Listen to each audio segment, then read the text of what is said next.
Welcome students to Unit 11, the Direct Instruction lesson. Today we'll be talking about a method of instruction called direct instruction. We'll be learning what it is. We'll also be discussing the types of lessons that are appropriate for direct instruction. We'll be talking about direct instruction versus constructivist instruction. We'll be discussing the types of classroom methods that align with direct instruction, some pros and cons of direct instructions, and the steps you would need to follow to teach a direct instruction lesson. Let's begin with what is direct instruction. Direct instruction is when you directly tell students the information, and it's often very efficient. You might tell them this information verbally. You might demonstrate it on the board. You might use a PowerPoint. All of these methods have in common that you're directly telling or giving the students the information. For example, if you're teaching a unit on habitats and you do a PowerPoint showing different types of habitats and the animals that live in them, you are implementing direct instruction. Direct instruction is particularly appropriate for teaching a well-defined body of information or skills that all students must master. So for example, if you're teaching steps to solve an algebraic equation, that might be appropriate for direct instruction. If you're teaching the chemical elements on the periodic table, that might also be appropriate for direct instruction. Both of these examples show that it's appropriate to teach using direct instruction when there's a well-defined body of information or skills.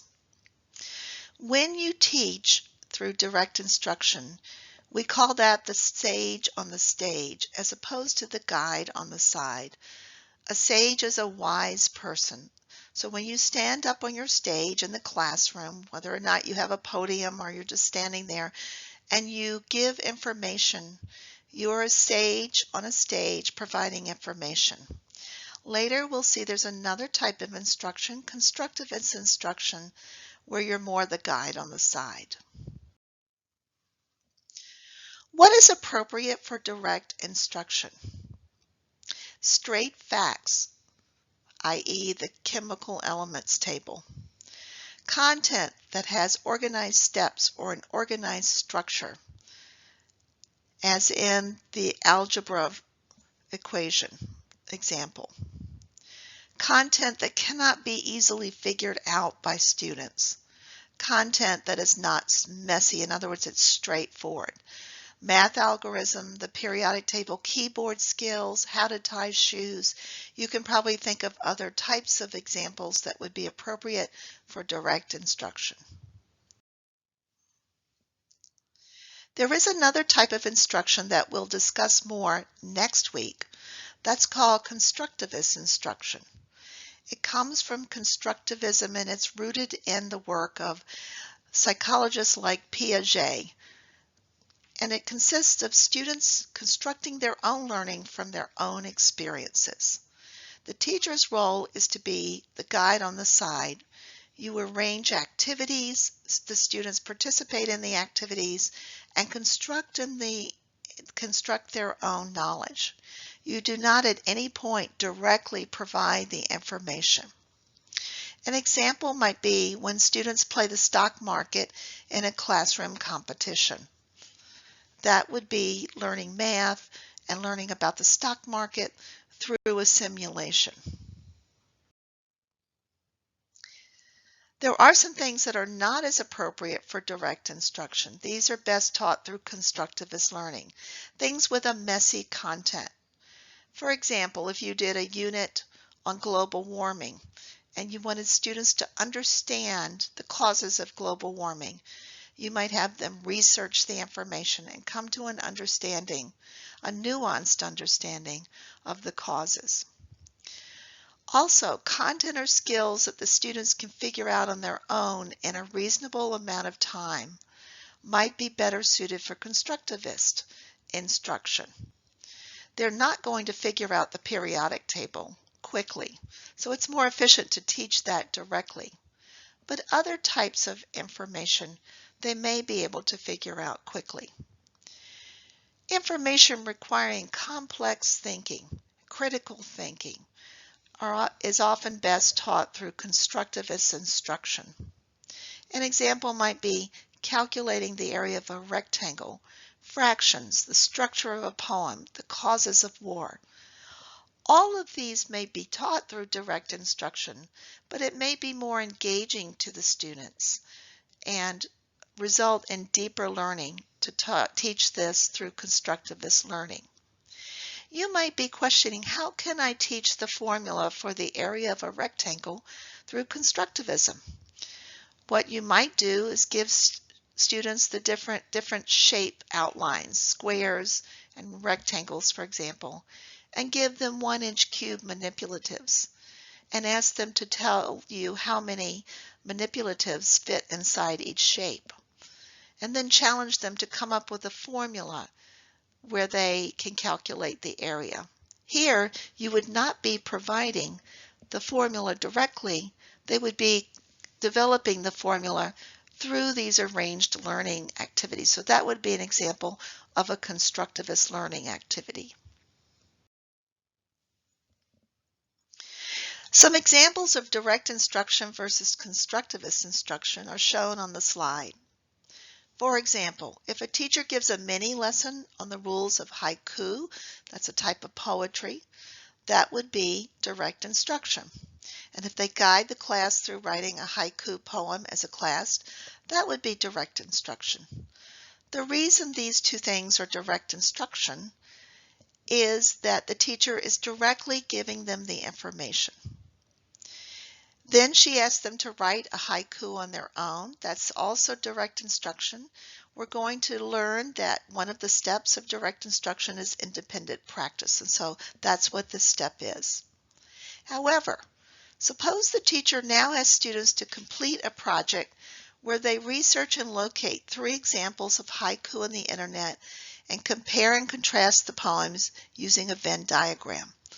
That would be an example of constructivist learning because the teacher is not giving the students directly the information that goes in the Venn diagram. There is some deeper critical thinking that's required there. If you use direct instruction, what classroom methods are most frequently seen? Well, you might be modeling assignments and learning activities. You might do written or video or lectures. You might do demonstration videos. Lectures and presentations using PowerPoint are very common using direct instruction. You might do interactive tutorials on the computer, or you might ask students to do step-by-step worksheets. The important thing here is that each one of these is directly presenting the information to be learned to the students. Now, the reality is that many of our classroom lessons are a combination of both direct and constructivist instruction. For example, suppose a teacher asks students to construct a poster project about a famous author of their choice. Well, that's constructivist instruction. But then, suppose during that project, the students must be directly taught how to research and evaluate information on the internet. So that might be what we call a mini lesson or a just-in-time lesson. The students are going to use that information just in time when they are going to do their research. Because the teacher presents the information directly to the students, that is a direct instruction lesson embedded within a constructivist instruction project.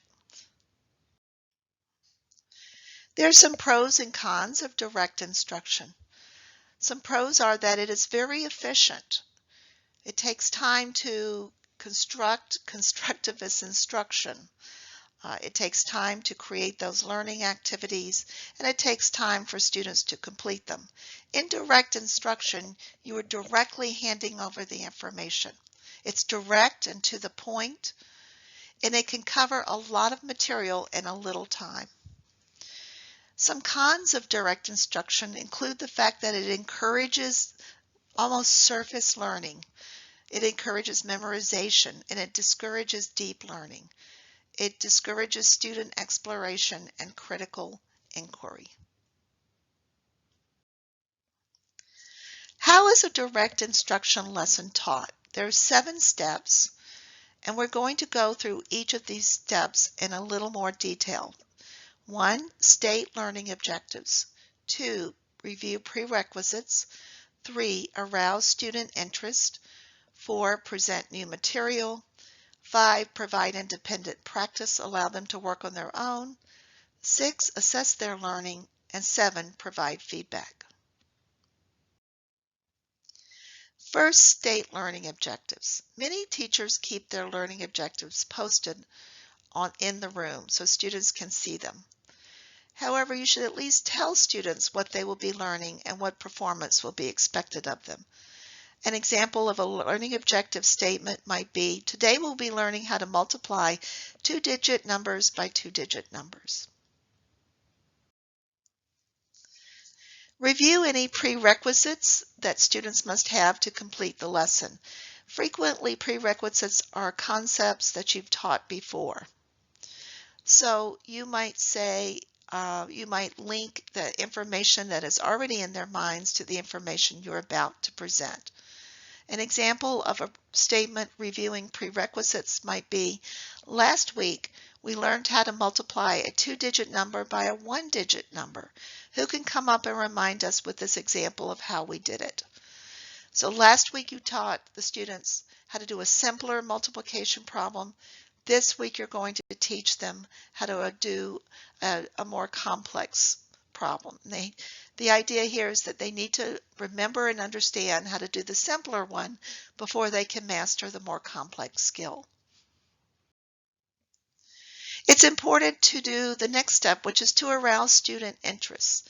Here you're whetting students' appetite for the lesson by informing them how interesting, important, or personally relevant it will be to them. Give an interesting or exciting opener that gets kids eager to learn the content. It could be a hook that's fun or engaging.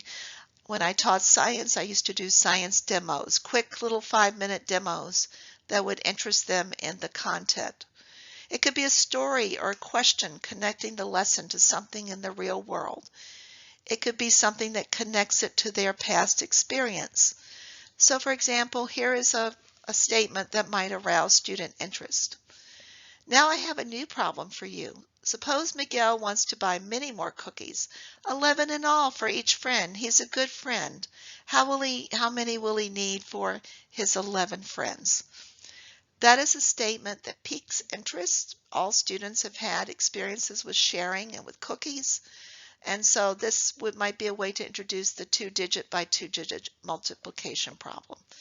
Regardless of which ones of these you choose, it should be meaningful and relevant and make the lesson a little more fun, engaging, and interesting for students. Then it's time to present the new material. You'll present the information and give examples. If you're teaching a process, you'll model how to think about something or how to do something. Be very direct. Tell students what it is you want them to know.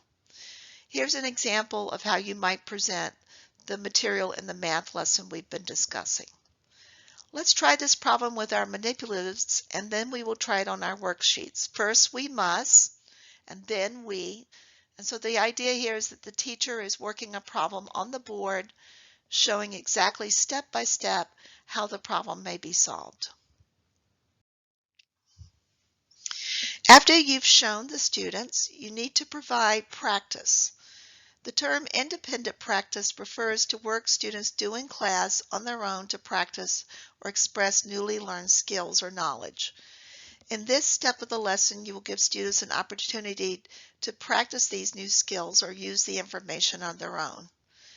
Independent practice is most critical when students are learning skills such as mathematics, reading, grammar, composition, map interpretation, or foreign language. So you might say, now you see if you can solve the next one on your own. Remember to raise your hand if you need help. At that point, students might have a few problems to do on their own, and you would be circulating through the room, checking on their work. The next step is to assess performance and provide feedback. Every lesson should contain an assessment of the degree to which students have mastered the objectives set for the lesson. You should assess the effectiveness of the lesson and give the results of the assessment to students as soon as possible. So some steps in this process might be to review independent practice work, or to give a quiz or homework, give feedback on correct and incorrect answers, and reteach the skills if necessary. So for example, in the math lesson you might say, let's all write on our whiteboards the answers we got, and we could discuss how we came to those answers. Whiteboards are extremely useful because students can hold them up and you can check visually for understanding.